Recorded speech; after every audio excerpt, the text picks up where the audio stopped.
Bonjour à tous et bienvenue sur cette nouvelle vidéo. Je suis Alexandre, le fondateur de l'agence Emaily.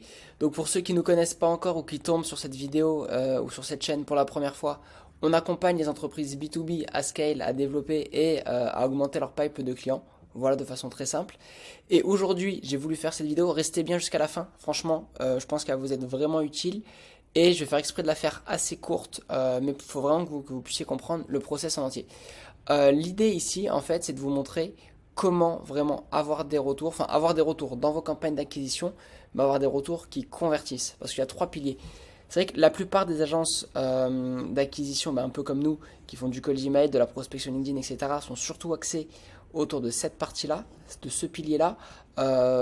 Mais on se rend compte avec le temps que ça ne ramène pas de résultats, vu que ça ramène des rendez-vous, mais le résultat concret, c'est la conversion. Et honnêtement, pour être totalement transparent avec vous, au début, nous, chez Emaily, on était vraiment focalisé que là-dessus, vu qu'on pensait que c'était le seul facteur clé de succès. Sauf qu'en fait, quand on a analysé tous nos clients et certains avec qui on avait un peu plus de mal, on a vraiment décortiqué étape par étape.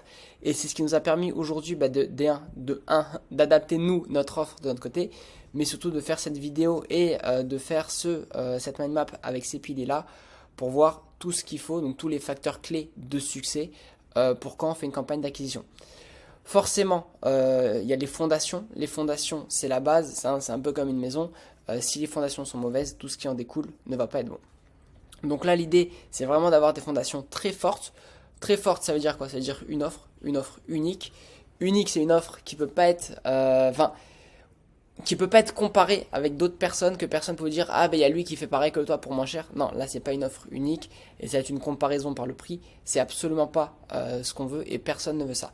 Donc unique, c'est qu'il ne peut pas être comparable, et irrésistible, c'est où entre guillemets le prospect se donne un peu, a l'impression d'être bête si vous rejoint pas. Les sales assets et la social proof, là c'est plus ce deuxième pilier là. Est-ce qu'on est présent sur LinkedIn? De quelle façon on est présent sur LinkedIn? Est-ce qu'on a un bon profil? Est-ce que pour les clients qu'on accompagne, on a un portfolio? On a une partie étude de cas? Est-ce que sur LinkedIn on met du contenu? On met du contenu sur YouTube? Ou est-ce qu'on met du contenu? Vraiment, c'est tous les avantages qu'on va pouvoir avoir par rapport à nos concurrents pour vraiment se démarquer, que les gens ils disent je veux lui, je veux toi et pas quelqu'un d'autre. Ça, c'est vraiment la base et c'est ce qui permet d'avoir des retours au moment de l'acquisition. Ok, donc quand on part sur le pilier acquisition, on voit, j'ai noté ici 4 points, il y en a plus, mais c'était vraiment pour faire simple, il y a 4 points. Forcément, il y a l'envoi de campagne, mail et LinkedIn, classique, apporter de la valeur, autant en inbound qu'en outbound, vu que l'acquisition, ça marche aussi bien en inbound qu'en outbound, donc apporter énormément de valeur. Pour ça, j'aurais même pu rajouter une petite case ici, connaître, mais sur le bout des doigts, son ICP. Parce qu'en fait, c'est pas parce que vous pensez qu'il y a un besoin là-dedans qu'il y a un besoin là-dedans. Vraiment, demandez, appelez 10 prospects idéaux et demandez-leur quelles sont leurs problématiques. Et là, vous allez vraiment comprendre quelles sont les problématiques des gens et qu'est-ce qu'ils cherchent à résoudre. Le retargeting, ok, ultra important. Quand on a des réponses, quand on a des gens qui sont un minimum intéressés par ce qu'on fait, faut les retargeter. Dans le marketing, on dit qu'il faut 27 points de contact pour qu'un client signe avec vous. Donc plus il y a de retargeting sur LinkedIn, donc on les ajoute sur LinkedIn, ajout dans la newsletter, retargeting en ads, plus il y a de points de contact avec lui, plus vous avez de chances de le convertir à la fin. C'est mathématique. Voilà. Et après, il y a le dernier point qui lui est un peu plus flou, de moins en moins, mais qui reste quand même assez flou pour pas mal de personnes, c'est le setting. Le setting, c'est engager des conversations avec des prospects idéaux et le faire à la mano. Vous pouvez soit le faire vous-même, soit prendre quelqu'un. Il y a de plus en plus de setters qui apparaissent sur LinkedIn et sur les réseaux sociaux, donc c'est assez simple d'en trouver. En trouver des bons, c'est autre chose, mais si vous processisez bien tous ces points-là, franchement, vous n'allez pas avoir de soucis. Concrètement, comment est-ce qu'on fait du setting? Quand quelqu'un vous ajoute sur LinkedIn, vous lui faites une note. Salut Paul, merci beaucoup pour ton invitation. Ah, super sympa ta bannière, super sympa ton post, super sympa ce que tu fais chez Company Name, etc. C'est commenter le post des autres. C'est répondre aux commentaires quand les gens commentent votre post. C'est interagir avec la personne qui a commenté votre post. C'est vraiment des petits points de contact qui font la différence dans la durée, dans votre acquisition. Ça, ces 4 points-là, ça vous permet de générer des rendez-vous. Ok? Donc vous avez des fondations. Une fois que les fondations sont bonnes, on peut lancer une campagne d'acquisition. Vu qu'il y a de bonnes fondations, ça génère des rendez-vous. Ok? Ça permet ça. Et si ensuite après on a une bonne campagne et qu'on génère des rendez-vous, là on arrive sur la partie conversion. Comment est-ce qu'on va convertir ces personnes-là? Ok? Avant de les convertir, il y a différentes étapes, hein. Personne ne va vous répondre à un mail en vous disant ok je prends rendez-vous, ok je signe avec vous. Non, ça c'est dans vos rêves, ça n'existe pas aujourd'hui. La conversion, comment ça marche? Quelqu'un répond à votre mail, ok. Donc vous allez lui répondre vous de 1 à la main, ok. Je l'ai mis en énorme, j'aurais même dû le mettre en gras. Il faut répondre à la mano, ok. On se sert de l'automatisation pour ouvrir les discussions, mais une fois que les discussions sont ouvertes, la vente prend le relais et la vente c'est de l'humain. L'humain est au cœur de la vente. Je le répéterai jamais assez dans chacune des vidéos, mais si vous voulez automatiser votre vente, vous n'allez rien vendre. Du coup, la gestion des réponses. Le prospect vous répond. Ok, donc vous envoyez un mail, un call d'email automatisé avec InstantLex si vous voulez. Il vous répond. Là, vous allez vous répondre à la main. S'il ne vous répond pas à ce message-là, ben dans ce cas-là, il faut faire partir une relance.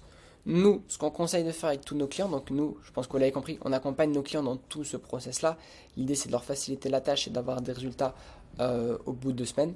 D'ailleurs, j'en profite, si ça vous intéresse, je vais vous mettre en lien en dessous de la vidéo le lien si vous voulez prendre rendez-vous avec nous pour qu'on puisse voir un peu ce qu'on peut faire. Je vous mettrai le lien juste en dessous. Je reviens là-dessus. Les réponses sur la mano. Nous, ce qu'on conseille à nos clients, c'est que vous faites une réponse. Si le prospect ne répond pas à votre réponse, on encourage nos clients à faire 3 relances. C'est pas 3 relances, on met Paul, point d'interrogation, ou alors. C'est des relances où on apporte de la valeur. Ah d'ailleurs, j'ai pensé à toi, regarde cette vidéo. Ah d'ailleurs, on a une chaîne YouTube, ça doit sûrement t'intéresser.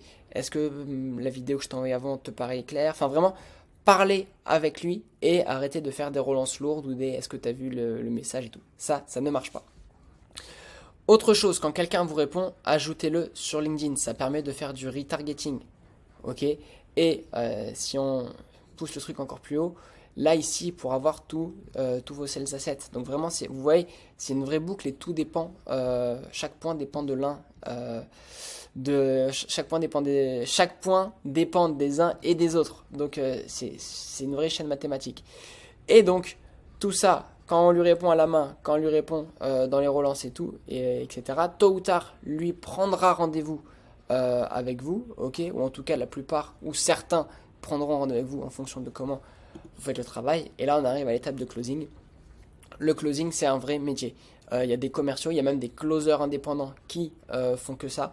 Donc si vous n'êtes pas bon en closing, pour moi quelqu'un qui n'est pas bon c'est quelqu'un qui a en dessous de 20% de taux de closing. Ok, certaines personnes vous diront moi je close des offres à 25 000, à 70%, c'est faux.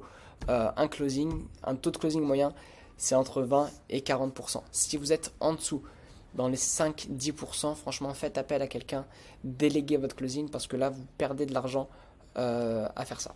Voilà, donc je vous dézoome un peu cette mind map, n'hésitez pas à faire pause, à faire une capture d'écran ou autre pour vraiment que vous puissiez vous l'imprégner et la comprendre.